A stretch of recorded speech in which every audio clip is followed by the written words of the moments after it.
Hello everyone, welcome to CANrace. We have a cool feature on Larry Jackson coming up in a couple minutes, but first a look back to this past weekend's NASCAR Pinty Series race at Nova Scotia's Riverside International Speedway.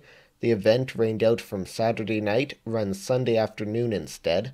A close battle in the closing laps saw Alex Labbe pass Kevin Lacroix on the final turn for the win, but the drama continued as Lacroix then wrecked Labbe after the checkers. Pole sitter DJ Kennington finished third, with Mark Dilley and Andrew Ranger rounding out the top five. Caden Lapcevich was running near the front throughout the race, but a late spin resulted in a ninth place finish. And for more post-race coverage, tune into our post-race show. Meanwhile, in the standings, Labbe now leads by 26 points over Lacroix with only 3 races remaining. A close battle for third behind them, where Caden Lapcevich is ahead of DJ Kennington by 2 points and LP Dumoulin by 10. The next race will be Canadian Tire Motorsport Park in a week and a half on the Labor Day weekend.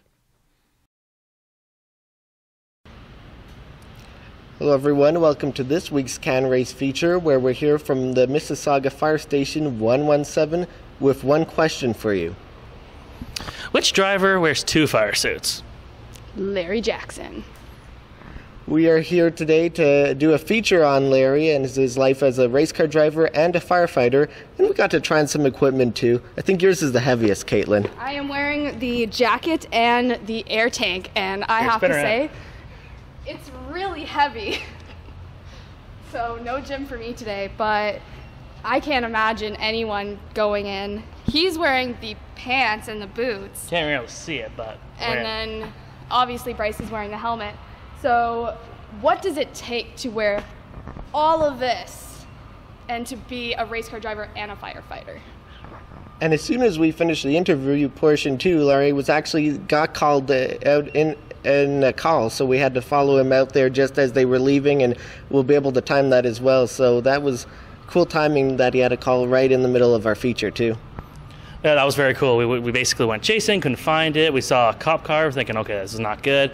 And we ended up finding them on a side street. Luckily, it was nothing too big, and it was all quick, and everyone was all good. So let's head to that feature now. So how'd you get involved in racing in the first place? When I was 15 years old, I think my father bought us a car, and us being my 2 cousins and myself, and we went to Flamborough Speedway to run one of the endurance races. And 15 years old, you think you know everything, and we went out there for I think 200 laps, and I think we finished quite well actually. I can't remember exactly how we did, and it was awesome. We loved it, and we were good at it, and next thing you know, we bought street stocks and kind of moved up from the bottom divisions when we started at 15, and now I might be a little older than that now, but it's been many years. Yeah, it might be. Yes. So you won a championship a couple years ago at Kawartha in the late models. What was that like? A couple years ago. That was 10 years ago. Yes. It was great. One of my heroes growing up was this Junior Hanley, probably Canada's and majority of the state's best race car driver out there. He came on board for the 2007 and 8 year, I think, and he was amazing. The car ran flawlessly. It was bullet fast, and everything we did to the car just made it better. And he's like a magic man. He taught me everything, and it was great. So now you've been racing in the Pinty series for the last couple of years. What do you like the most? What attracts you to that series in particular? Like anything, you want to race with the best guys, and I know our car count's down a little bit this year, but there's probably 12 guys every week that could win the race, and there's nobody better in Ontario or in Canada that racing wise right now other than those guys. I like the road courses. Road courses I'm like an oval guy, so road courses are challenging to me, and I think I'm getting it down, but one day I'll step up my program and get a spec motor, and we'll see how I do. Is there a certain track you like the most? Oval. My favorite oval track would be Kawartha Speedway, just because I've turned 1 million laps there, and I think I'm pretty decent there. Unfortunately, that's no longer. So, and then second course, I like the Toronto Indy, just because it's home for me, and the road courses are, I like to be challenged. I think I was sitting in your cheering section for the Toronto 80. So every time you went by, like, woo, great. So that works. So you've raced for CBRT now for a bit, and so you're a driver. Do you have any other roles with the team? I do. I can do anything you need me to do. I can drive the tractor trailer if need be. I can change motors. I can weld chassis up. I can put front clips on. I can change springs. I can do setups. I try and talk to a million people and try and take all the information in and see what's true, what's not true, and put it towards cars and try and make the cars the best that we can. And, as you know, this series or racing in general is just challenging, and changing springs and shocks and doing all this oddball stuff makes, I like to be challenged, and it's fun. So one time in NASCAR, Morgan Shepherd didn't actually hire a crew, and he went out and changed his tires because he didn't have any tire changer for the race. Went to the bathroom, came back, and did the race. Would you ever do that? I would do that. I did that last year in Edmonton, actually. My crew disagreed with what I was saying on the radio, saying that I had a right front tire flat, and they thought it was a suspension failure. And I was not the primary car that weekend, and they were working on the other car, and at the halfway break I got out and noticed that it was a right front flat tire. And we changed it and went back out. We were a few laps down, but I'm pretty sure we finished 10th or 11th. Well, there you go. Is there a certain competitor that you raced against that maybe you think people should pay more attention to that's maybe kind of under the radar? As in performing well? Maybe well, and maybe people aren't talking about them because they're not like running for first or second every week. I think we have a handful of underrated drivers. That we do have the best. Like, up and coming Caden Lapsevich. The kid is amazing. He's absolutely, he's on the ball, and he can do it all. He can work on the cars. He can drive the cars. And I actually had a fan of Caden's come up to me and asked me why he wasn't going to win the race this weekend on the road course, and I had to explain to him how great the road course guys are, and that Caden's only got a year and a half of driving road courses, or maybe 2 years now, and he will be there soon. But I think Caden's probably the bomb. For people who don't know, he won the championship last year. So Yeah. Sorry, we still think of Caden as young Caden, but he's not. He's big Caden and champion. He's the real deal. Yeah, he's a pretty good driver, but yeah, he's maybe you don't hear about him as much often, even with that. So he's a great kid. So you got a podium last year at Sunset. What was that like? Oh, that's really cool. I've driven underrated cars, I guess, and or underfunded cars, I guess, and we've always had to just complete the races and see where we finish. And with CBRT, I got the green light to actually race, go out there and race the car and have fun, and thinking that I should maybe hang it up soon and retire, which I should do soon anyways. It was great to have a third place finish. That's a win for me and a win for my team, and pretty spectacular. And I'm going to cherish that trophy forever and ever. Good. Yeah, I remember watching the race. Great race. So you've been driving the Wonder Bread car for a couple of races. What's the reception been like that? Because I know that's definitely getting some attention. It's been awesome.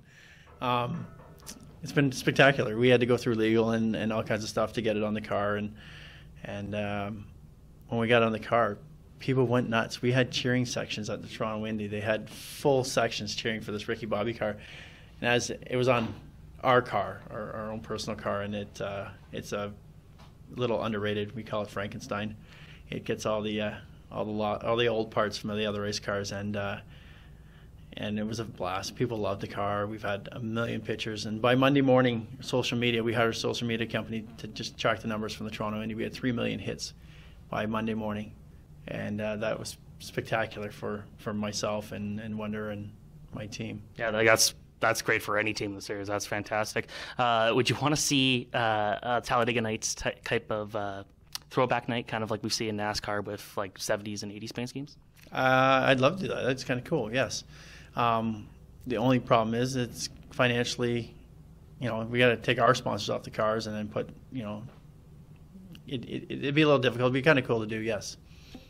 All right, that's it for the racing section. We're going to go to Caitlin to talk about firefighting.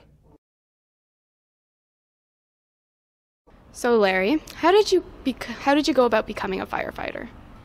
Ooh, tough question. I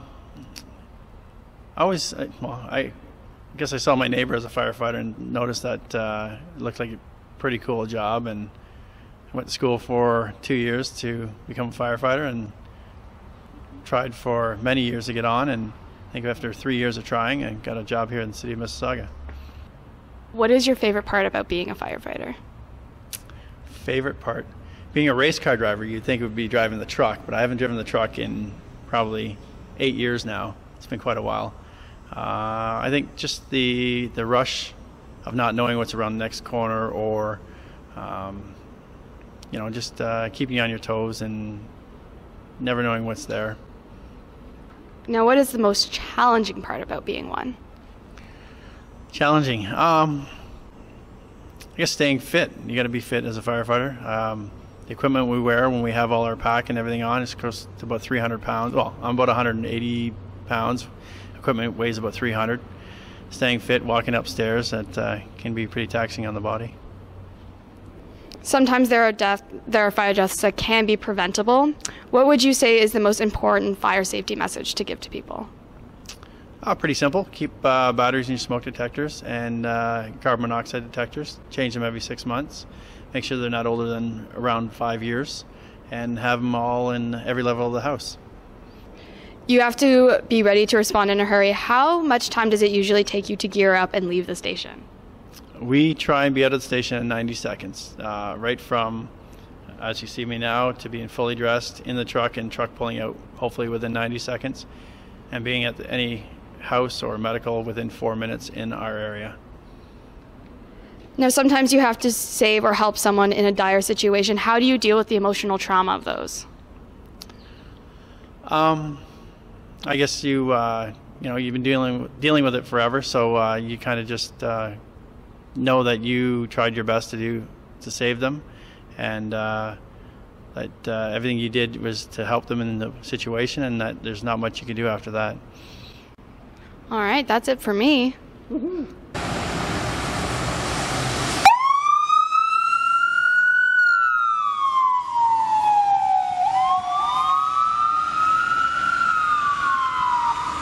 Racing and firefighting are both risky jobs. How do you manage the risk? Well, I think if you're trying to be prepared for every situation, be educated, be trained, and take every safety concern that you can, or safety precaution you can, so to minimize all the risks that I kind of do take in both professions. Sometimes your schedule can get quite busy, leaving the racetrack and coming to the fire station. I know that happened, you were saying, at the Toronto weekend. How hectic is the schedule? It just seems that this year that every race that we raced in the NASCAR Pinty series seemed to be,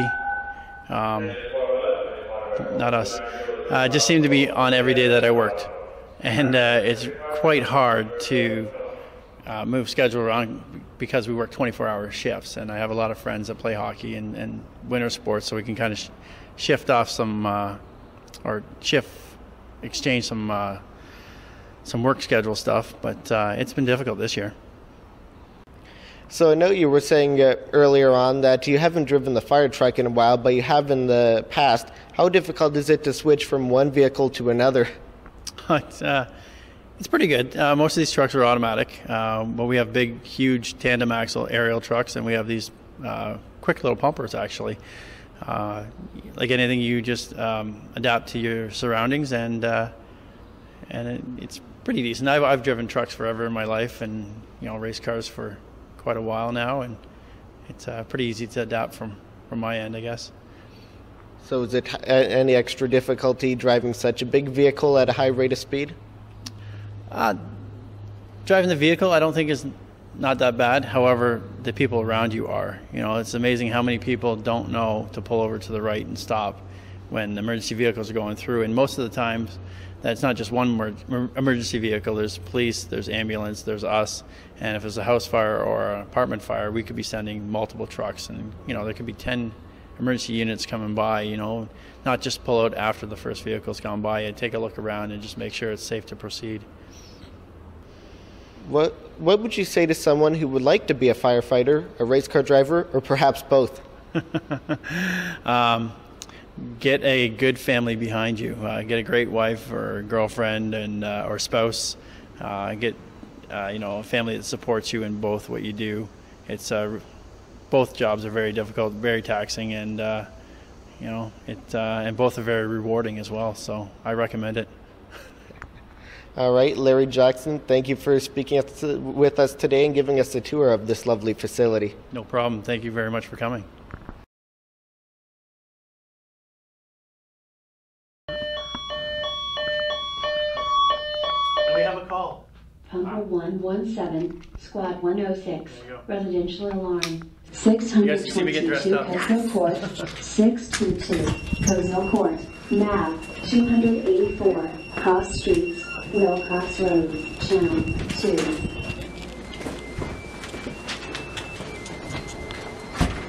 Yep, there you go.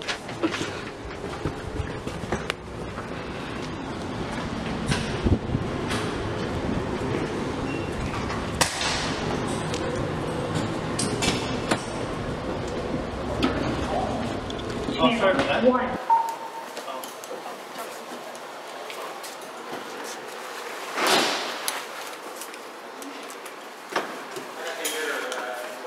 Channel 2.